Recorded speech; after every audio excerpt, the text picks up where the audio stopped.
देवपूजा झाल्यानंतर देवासमोर ठेवलेले हे एक भांडं पाणी तुमचं नशीब बदलू शकतं. हे तुम्हाला माहीत आहे का? आज मी तुम्हाला यामागचं असं रहस्य सांगणार आहे, जे ऐकून तुम्ही आजपासून हा उपाय नक्की सुरू करा. जय स्वामी समर्थ. पुराणात आणि विष्णू पुराणात असं सांगितलं गेलं आहे की देवाला अर्पण केलेलं पाणी हे तीर्थबंध आणि ते केवळ पाणी राहत नाही, तर त्यामध्ये दैवी शक्तीचा वास होतो. स्वामी समर्थ महाराजांनी अनेक वेळा सांगितलं आहे की जल म्हणजे जीवन, आणि जेव्हा हे जल देवाच्या चरणी अर्पण केलं जातं तेव्हा ते साधं राहत नाही, तर पवित्र आणि ऊर्जायुक्त बनतं. पूर्वीच्या काळात ऋषीमुनी आपल्या आश्रमात पूजा करून देवासमोर पाणी ठेवायचे, कारण त्यांना माहीत होतं की हे पाणी वातावरण शुद्ध करतं आणि घरात सकारात्मक ऊर्जा निर्माण करतं. आजही तुम्ही अक्कलकोटला किंवा दिंडोरी येथे गेलात तर तिथे अनेक भक्त ही परंपरा पाळताना दिसतात आणि त्यांच्या आयुष्यात बदल झाल्याच्या अनेक कथा ऐकायला मिळतात. आता तुम्ही म्हणाल की ठीक आहे, परंपरा आहे, पण यामागे विज्ञान काय सांगतं? तर विज्ञानसुद्धा आज या गोष्टीला मान्यता देतं. पाणी हे एक असं तत्त्व आहे जे ऊर्जा साठवून ठेवू शकतं. जेव्हा आपण पूजा करतो, मंत्र म्हणतो, देवाचं नामस्मरण करतो, तेव्हा त्या प्रत्येक शब्दातून निर्माण होणाऱ्या कंपनांचा परिणाम त्या पाण्यावर होतो. हे पाणी त्या कंपनांना शोषून घेतं आणि त्यामध्ये सकारात्मक ऊर्जा निर्माण होते. अनेक संशोधनांमध्ये हे दिसून आलं आहे की जेव्हा पाण्यावर चांगले शब्द उच्चारले जातात, प्रार्थना केली जाते, तेव्हा त्या पाण्याची रचना सुंदर आणि संतुलित बनते. जेव्हा वाईट शब्द बोलले जातात तेव्हा ती रचना बिघडते. याचा अर्थ काय? तर पाणी आपल्या भावना आणि विचारांना प्रतिसाद देतं.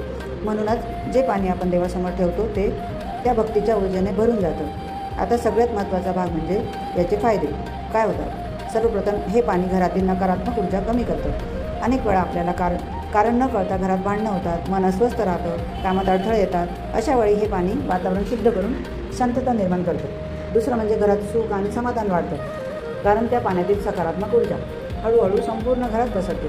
तिसरं म्हणजे धनलाभाचे मार्ग खुले होतात. अनेक भक्तांनी अनुभव सांगितला की त्यांनी नियमितपणे देवासमोर पाणी ठेवायला सुरुवात केली आणि काही दिवसातच त्यांच्या आयुष्यात आर्थिक सुधारणा झाली, कामात यश मिळायला लागलं.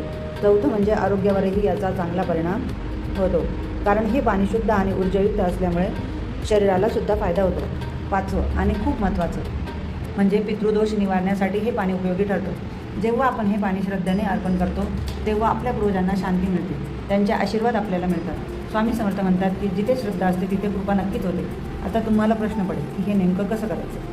तर खूप सोपं आहे. पूजेनंतर एक स्वच्छ तांब्याचं किंवा पितळचं भांडे घ्या, त्यामध्ये स्वच्छ पाणी भरा, शक्य असेल तर थोडंसं गंगाजल मिसळा आणि ते देवाच्या उजव्या बाजूला ठेवा. ते पाणी रात्रभर तसंच राहू द्या. सकाळी उठल्यावर सर्वप्रथम त्या पाण्याला नमस्कार करा आणि मग ते थोडंसं प्या किंवा घरात शिंपडा. तुम्ही मंत्र म्हणूनही हे करू शकता. ओम नमो भगवते वासुदेवाय हा मंत्र 11 वेळा म्हणा. गुरुवारचा हा पवित्र दिवस आहे. या उपायाची सुरुवात करण्यासाठी खूप शुभ मानला जातो, म्हणून गुरुवारपासूनच ही सवय लावा आणि मनापासून श्रद्धेने करा. लक्षात ठेवा, हे फक्त पाणी नाही तर देवाची कृपा आहे. शेवटी इतकंच सांगते की आपल्या आयुष्यात छोटे छोटे उपाय मोठे बदल घडवून आणतात. तुम्ही फक्त श्रद्धा आणि विश्वास ठेवा, स्वामी समर्थांवर पूर्णपणे सोपवा, मग बघा कसं आयुष्य हळूहळू बदलायला लागतं. आता शेवटी तुम्हाला एक महत्त्वाच्या अनुभवातून सिद्ध झालेली गोष्ट सांगते, जी कदाचित फार कमी लोकांना माहीत आहे. जेव्हा तुम्ही नियमितपणे देवासमोर पाणी ठेवताना तेव्हा हळूहळू तुमच्या मनातही बदल होऊ लागतो. सुरुवातीला तुम्हाला फक्त एक साधा उपाय वाटतो, पण काही दिवसांनी तुम्हाला जाणवेल की तुमचं मन शांत होत आहे, विचार सकारात्मक होत आहे आणि सर्वात महत्त्वाचं म्हणजे तुमच्यात एक वेगळी ऊर्जा निर्माण होत आहे.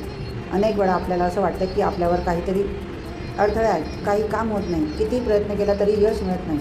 पण अशा वेळेस हा छोटासा उपाय तुमचं आयुष्य बदलू शकतो, कारण हे पाणी फक्त बाहेरचं वातावरण शुद्ध करत नाही, तर तुमच्या मनातल्या ऊर्जेलाही संतुलित करतं आणि हळूहळू तुमच्या मार्गातील अडथळे दूर व्हायला लागतात. आता एक खूप खास गोष्ट लक्षात ठेवा, हे पाणी कधीही दुर्लक्ष करू नका. काही लोक पाणी ठेवतात पण दुसऱ्या दिवशी ते तसंच फेकून देतात. असं करू नका. त्या पाण्याला आदर द्या, कारण ते देवाला अर्पण केलेलं असतं. ते पाणी तुम्ही तुळशीला घाला, झाडांना घाला किंवा घराच्या उंबरठ्यावर शिंपडा. त्यामुळे घरात सकारात्मक ऊर्जा अधिक वाढते. आणखी एक महत्त्वाची गोष्ट म्हणजे हे करताना मन पूर्ण शांत ठेवा. रागात असताना किंवा तणावात असताना हा उपाय करू नका, कारण जसं आपण आधी समजलं, पाणी आपल्या भावनासुद्धा शोषून घेतं. त्यामुळे नेहमी आनंदी मनाने आणि श्रद्धेने हा उपाय करा. काही भक्तांनी असा अनुभव सांगितला आहे की त्यांनी हा उपाय 7 दिवस सतत केला आणि 7व्या दिवशी त्यांना एक वेगळी शांतता जाणवली. काहींना त्यांच्या अडलेल्या कामात यश मिळालं, तर काहींना घरातील भांडणं पूर्णपणे कमी झाली. याचा अर्थ एकच आहे की श्रद्धा आणि सातत्य असेल तर हा उपाय नक्कीच परिणाम देतो. तुम्ही हा उपाय किमान 11 दिवस करून बघा आणि तुमचा अनुभव स्वतः पहा. स्वामी समर्थांवर विश्वास ठेवा आणि मनापासून प्रार्थना करा, कारण जिथे खरी भक्ती असते तिथेच चमत्कार घडायला वेळ लागत नाही. आणि हो, एक रिक्वेस्ट आहे, आजचा हा व्हिडिओ तुम्हाला जर मनापासून आवडला असेल आणि तुम्हाला वाटत असेल की ही माहिती प्रत्येक भक्तापर्यंत पोहोचली पाहिजे तर नक्की शेअर करा, कारण कदाचित तुमच्या एका शेअरमुळे कोणाचं आयुष्य बदलू शकतं. देवपूजा झाल्यानंतर तुम्ही देवासमोर पाणी ठेवताना तर आता पुढे जे मी सांगणार आहे ते मनापासून ऐका, कारण ही गोष्ट फक्त एक उपाय नाही तर तुमच्या आयुष्याला हळूहळू बदलणारी शक्ती आहे. मित्रांनो, आपण जेव्हा देवासमोर पाणी ठेवतो तेव्हा आपण फक्त एक भांडं ठेवत नाही तर आपल्या घरात शुद्धतेचं आणि शांततेचं आमंत्रण देत असतो.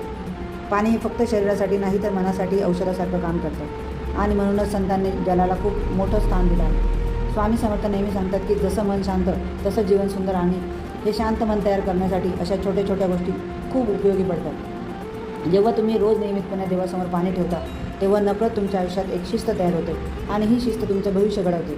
आपण एक लक्षात ठेवू, मोठे बदल नेहमी छोट्या सवयींपासून सुरू होतात. आज तुम्ही पाणी ठेवताय, उद्या नामस्मरण कराल आणि हळूहळू तुमचं संपूर्ण आयुष्य भक्तिमय होईल. हीच खरी प्रगती आहे.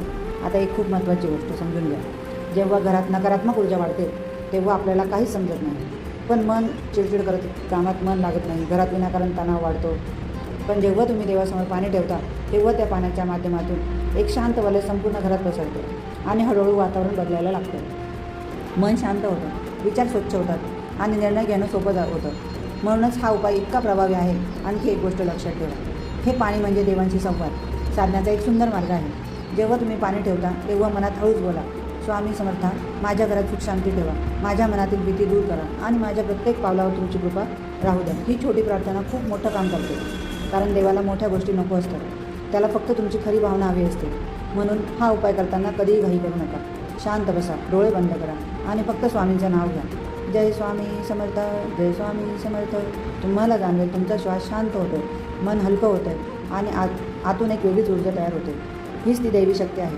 आजच्या धावपळीच्या जीवनात आपण सगळे काहीतरी शोधत आहोत, पण खरा आनंद कुठे आहे माहिती आहे का? तो आहे शांत मनात. आणि हे शांत मन मिळवण्यासाठी हा छोटासा उपाय खूप मोठी मदत करतो. म्हणून मी तुम्हाला एक मनापासून विनंती करते, हा उपाय फक्त ऐकू नका, करून बघा. किमान 11 दिवस श्रद्धेने करा आणि स्वतःच बदल जाणवा. स्वामी समर्थ म्हणतात, भिवू नकोस, मी तुझ्या पाठीशी आहे. म्हणून आयुष्यात कितीही अडचण आली तरी विश्वास ठेवा, स्वामी तुमच्यासोबत आहे. फक्त एक पाऊल तुम्ही टाका, उरलेले पावले स्वामी स्वतः चालतील. आजपासून हा उपाय सुरू करणार असाल तर कमेंटमध्ये जय स्वामी समर्थ नक्की लिहा आणि ही माहिती प्रत्येक भक्तापर्यंत पोहोचवा, कारण भक्ती वाटल्याने वाढते. जर तुम्हाला हा व्हिडिओ आवडला असेल तर नक्की लाईक करा, तुमच्या जवळच्या लोकांसोबत शेअर करा आणि आपल्या चॅनलला सबस्क्राईब करायला विसरू नका. आणि कमेंटमध्ये जय स्वामी समर्थ लिहा. तुमचा अनुभव आम्हाला नक्की सांगा. पुढच्या व्हिडिओमध्ये आपण स्वामी समर्थांची अजून माहिती जाणून घेणार आहोत. तोपर्यंत जय स्वामी समर्थ. नमस्कार.